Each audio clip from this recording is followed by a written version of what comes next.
এই যে বাতাসটা বইছে, এটা যদি গরমের সময় বয়, অর্থাৎ চৈত্র বৈশাখ জ্যৈষ্ঠ মাস করে, তাহলে মানুষ একটু আরাম পায়। কিন্তু এই হাওয়াটার মানে এই বাতাসটার তখন দেখা পাওয়া যায় না। কখন দেখা পাওয়া যাচ্ছে? এখন শীতকাল, শীতের সময় এখন ঠান্ডা হাওয়া, যখন আমাদের এই হাওয়াটা এখন আমাদের দরকার নেই, তাই এখন হাওয়াটা আসছে। অর্থাৎ আমরা যেইটা আশা করি সেটা পাই না, আর যেইটা আশা করি না সেটাই আমাদের কপালে এসে হাজির হয়। এটাই সত্যি। আর বিশেষ করে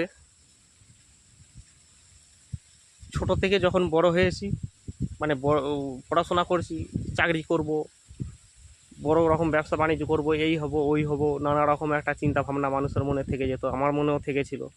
কিন্তু বয়স বাড়ার সাথে, সময়ের সাথে, আর এই যে যেমন হাওয়া বইছে, এরকম হাওয়ার মতো জীবনটা অন্য ধার দিয়ে সরে গেল। সঠিক যে রাস্তাটা খুঁজেছিলাম সেই রাস্তাটা পেলাম না। আর কি পাবো? আর পাবো না। যেহেতু এই যে সাইন দিয়ে দিয়েছে যে আপনার বয়স হচ্ছে, নমুনা, এইটাই বড় কঠিন জিনিস। এই চুল দাড়ি, এটা কি বয়সে পেকেছে? বয়সে পাকেনি, এটা গ্যাসের প্রবলেমে হয়েছে। কিন্তু তবু কিছুটা নিয়ম, মানে অনুভূতি হয় যে হ্যাঁ, বয়স তো অবশ্যই হচ্ছে, না হলে এরকম হবে কেন? 18, 19 বছর, 20 বছর যখন বয়স ছিল তখন তো পাকেনি। গ্যাসের প্রবলেম কি তখন ছিল না? অবশ্যই সবারই ছিল।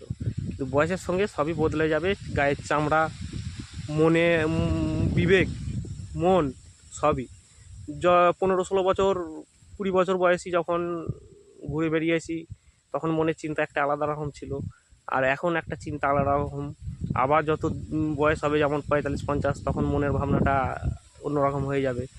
তখন মানে সাংসারিক, ছেলে মেয়ে সব নিয়ে চিন্তা ভাবনা বেড়ে যাবে।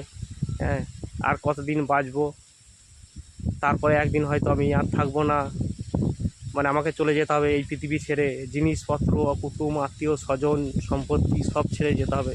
এই যে একটা মনের কষ্ট, এতেই আরও মানুষকে বয়স করে দেবে এরকম চিন্তা করতে করতে।